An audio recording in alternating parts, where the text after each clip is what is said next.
They told me never to go past the old iron gate at the end of Willow Lane. The townsfolk spoke of curses, of ghosts with no faces, of footsteps that echoed long after midnight. But no one ever explained why. It was a story everyone feared, but no one truly knew. I was 17 that summer, restless, hungry for answers, and naive enough to believe I was invincible. Maybe it was the loneliness of a small town that made me curious, or maybe it was something deeper, something that pulled me toward the unknown. Either way, one humid night in late July, I crossed that line. The iron gate was older than my grandparents', rust eating away at its delicate swirls, half open as if it had been waiting. Beyond it stood the Holloway house, a place left to rot for nearly a century. The front porch sagged, windows black with grime, and the garden had become a twisted jungle of thorns and dying trees. As I stepped onto the path, an unnatural chill prickled my skin. There was no wind. The air felt stale, heavy, as if the house itself was holding its breath. Still, I kept going, my sneakers crunching on gravel that hadn't been disturbed in years. I told myself it was just an old house. No ghosts. No demons. No curse. Just rotting wood and faded memories. But something felt off, as though the house was watching, or even listening. The front door was ajar. A stale, moldy smell oozed out, and the darkness inside seemed alive, almost shifting. I hesitated, heart pounding, trying to convince myself to turn back. But then I heard it, a faint melody, like an old lullaby, drifting from deep within. I stepped inside. The floor groaned beneath my weight, and dust swirled around me like restless spirits. My flashlight barely lit the hallway, catching glimpses of peeling wallpaper and broken picture frames. Each step felt like an invasion, as if I was trespassing on someone else's grief. The lullaby grew clearer as I moved toward the staircase, a woman's voice, soft, sad, repeating the same notes over and over. I couldn't tell if it was a recording, or if someone was really there. I gripped the banister and started climbing, my shoes slipping on rotten steps. Halfway up, a shape moved in the corner of my eye, a blur of white, drifting across the landing. I froze, breath caught in my throat, but when I looked straight on, there was nothing. The melody stopped. Silence crashed over the house, a silence so total it rang in my ears. I was suddenly aware of my own heartbeat, loud and desperate. Then, a whisper.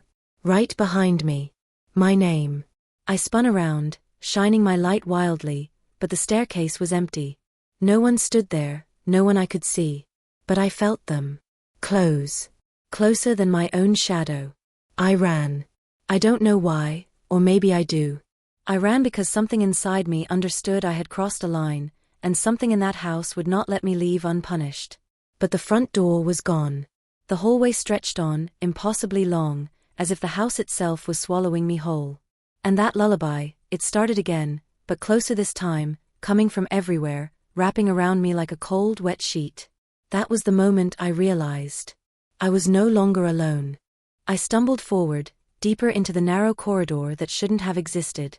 The house seemed to shift with each step, as if walls breathed and floors sighed under my feet. The melody, that cursed lullaby, was inside my head now, echoing behind my eyes, refusing to let me go. My flashlight flickered, then died. Total darkness swallowed me. The only light came from the faint, sickly glow of the moon, bleeding through cracks in the boarded-up windows. I tried to steady my breathing, listening for any sign of movement. But all I heard was the creak of floorboards and the ragged beat of my own terrified heart. Then, a new sound. A child's laugh. High-pitched, wrong, like a needle scraping glass. It came from behind a half-broken door at the end of the hall. Against every instinct screaming to run, I walked toward it, drawn by something I could not explain. My hand reached for the doorknob. It was ice-cold, slick with something sticky I didn't want to name. Slowly, I pushed the door open. Inside, the room was lit by a single lamp, its shade tilted, casting long shadows that danced like twisted ghosts. A rocking chair moved back and forth in the corner, empty, creaking with a rhythm that matched the lullaby. On the floor lay toys, old broken dolls with missing eyes and cracked porcelain faces. Someone had arranged them in a perfect circle around a pile of ashes, as if they were guarding it. The air smelled of burned fabric, and something else, something metallic coppery, that made my stomach twist. Suddenly, the rocking chair stopped. I felt it before I saw it, a cold presence behind me, too close. Goosebumps erupted along my arms, my neck, my spine. I turned, forcing myself to look, and there it was. A woman. Or what was left of her. She stood impossibly tall, her hair tangled like weeds, her face an unnatural blur, shifting and melting like wax. Her dress was rotted, dripping with something black that stained the floor. And in her hands, she held a tiny porcelain doll, cradling it like a baby. She didn't speak. She only stared, head tilting in small jerky motions, like a broken puppet trying to understand me. I tried to back away, but my feet refused to move. Then, she opened her mouth. No words came out. Only the lullaby. Louder now, filling the room, pounding into my ears until I thought my skull would crack. The dolls on the floor began to move, turning their heads in perfect, unnatural unison to face me. Empty sockets where eyes should have been stared into my soul. I ran. I ran through the darkness, down endless corridors that twisted and split, rooms that shouldn't exist, stairs that climbed in circles until I thought I'd go mad. The house was alive, feeding on my fear, reshaping itself so I would never escape. At last, I found a door. Not the front door, but any door was better than none. I threw it open, hoping for the night air, hoping for freedom. But there was only a staircase leading down. The basement. A voice inside me begged not to go down there, but another voice, the one that had pulled me here in the first place, whispered that the answers I sought were below. That if I wanted to survive, if I wanted to break free, I had to face what waited in the dark. I stepped onto the first stair. And the door slammed shut behind me. The air in the basement was so thick I could taste it, mold, rot, something older than dust. My foot hesitated on the first step, but there was no turning back. The door behind me was sealed, as if it had never been a door at all. Step by step, I descended, my hands brushing along the damp walls for balance.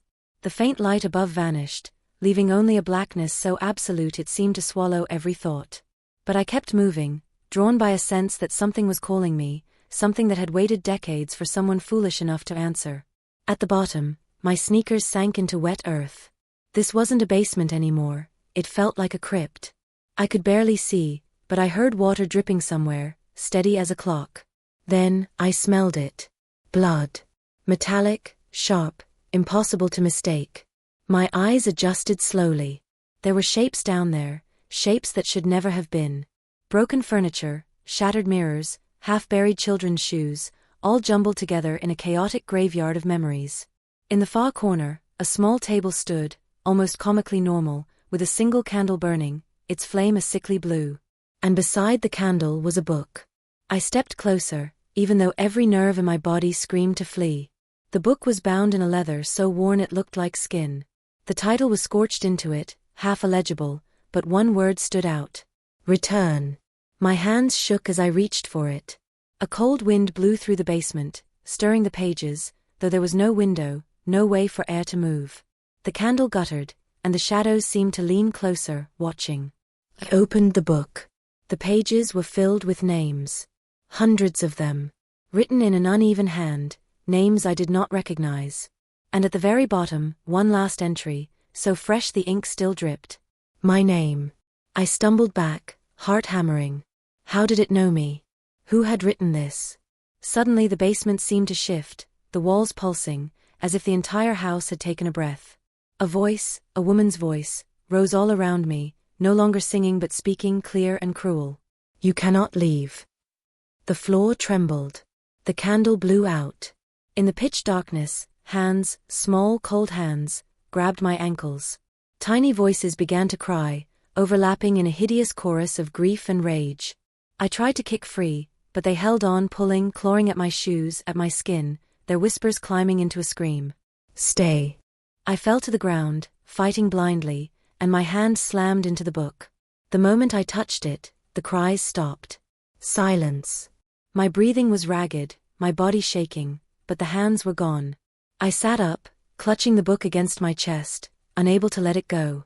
Then I heard footsteps coming down the stairs. Slow. Heavy. Deliberate. I turned toward the sound, paralyzed. A figure appeared in the faint glow of the dead candle's ember. The same woman I'd seen before, her melted face shifting like water, her hands reaching out to me. But now, she spoke with a voice that was painfully human. Give it back. I couldn't move. The woman, or the thing that had once been a woman, towered over me, her voice echoing through the damp walls. Give it back. The words rattled in my chest, heavy as iron. I clutched the book tighter, its leather cover pulsing like a living heart in my hands. A strange power seemed to cling to it, whispering promises I didn't understand. It felt wrong yet familiar, as if a part of me already belonged to it. Her arms reached farther, impossibly long, the tips of her twisted fingers just inches from my face. Her melted features writhed, trying to form something human, but failing. Give it back, she repeated, more insistent, her voice splitting and reforming like a broken record. I found my voice at last, weak and cracking. Why? What is this book? She tilted her head, jerky and unnatural. A wet gurgle rattled in her throat before she spoke again. It holds them. Their names. Their pain. It cannot leave. Them? I asked, my eyes darting to the piles of shoes, the toys, the dolls scattered like offerings. The children, she rasped. They cannot rest. You must stay. Cold realization flooded me. The house was a cage, a tomb. And this book was its chain. No, I whispered. I won't. The walls began to moan, a low, painful sound, as if the house itself was grieving. The woman lunged, her face collapsing in on itself like melting wax, hands clawing for the book. I jumped back, tripping over broken wood, my breath shallow and ragged. Somehow I managed to get to my feet and ran, clutching the book like a lifeline. The children's cries erupted again, this time from every corner, every wall, a chorus of loss that stabbed straight through my heart. I stumbled through the basement, searching for a way out, but the walls shifted with every step, twisting and folding like a nightmare. Doorways appeared and vanished, stairs split in half, the ground itself tilted and cracked. The woman, no, the monster, was right behind me, gliding across the floor as if gravity meant nothing. Her song began again, the lullaby so loud it made my teeth ache, shaking my bones with every note. I ran into a narrow tunnel, the air closing around me like a fist. The floor was slick with mud, and the book in my hands seemed to pull me forward, leading me through the dark. Somewhere ahead, I saw light, a faint, trembling glow. My only hope. I crawled toward it, knees scraping on stone, my lungs burning. Behind me, the song rose to a shriek, the children's voices twisting into screams of rage. The tunnel ended at a wooden door, splintered and ancient, but real. I slammed my shoulder against it, again and again, until the rotting wood gave way. And then I was outside. The night air hit me like a blessing, cold and clean. I fell onto the overgrown grass, gasping, the book still clutched in my shaking hands. But before I could move, a shape stood in front of me, blocking out the moon. The woman. Her face was clearer now, sad and endless, eyes dark as graves. Return it, she begged, in a voice so human it broke my heart. I looked down at the book. The names shimmered on the page, reaching for me, needing something I could not name. I understood, then. The house would never let them go, or me, as long as the book existed. But if I destroyed it, what would happen to them? The night was so silent, it felt like the world itself had paused to watch what I would do. The woman stood before me, torn between rage and grief, her melted face trembling as she reached toward the book once more. Return it, she whispered, but softer now, almost pleading. My hands were frozen. I looked at the book, at the hundreds of names etched inside, at the final line where my own name bled across the page like a fresh wound. What would happen if I gave it back? What would happen if I didn't? The woman stepped closer, her hollow eyes reflecting a pain older than anything I could understand. They will never be free, she said. Not until you finish what was started. My voice cracked. How? How do I finish it? She opened her mouth, and from her throat came a single word, so cold it felt like ice against my skin. Burn. A strange calm washed over me. I looked around, searching for something, anything, to set the pages alight. But there was only moonlight, wind, and the endless, suffocating darkness of the house behind me. Then I saw it, the twisted remains of a lantern, half buried in the grass, still holding a smear of oil. With trembling fingers, I dipped a corner of the book into it, and struck a single match from my pocket. The flame caught. For a moment, the fire was tiny, pathetic. But then it surged, racing along the pages, devouring the names, the curses, the pain. A roar rose up from the house, shaking the earth itself, as if every spirit inside screamed at once. The woman fell to her knees, head bowed, hands clawing the air as if trying to hold on. And then she looked at me, really looked, and for the first time I saw her face. It was whole. Human. Beautiful, and so tired. She smiled. Then, as the book turned to ash in my hands, she faded, the way smoke fades into the sky, carried away on the breeze. The children's voices fell silent. The lullaby died. The house behind me groaned one last time, then went utterly still. I stood alone, trembling, the charred remains of the book scattering into the night like black snow. For a long time, I could only listen to my own breathing, grateful it was still mine. When I finally looked back, the Holloway house was collapsing in on itself, as though all the evil that had kept it standing was gone. Walls buckled, the roof caved, and the iron gate fell with a crash that echoed down Willow Lane. It was over. I turned away, walking back through the overgrown yard, out into the silent town where the first hints of dawn were breaking across the sky. But sometimes when I try to sleep, I still hear the lullaby. Faint. Distant. A reminder that some nightmares never fully let you go.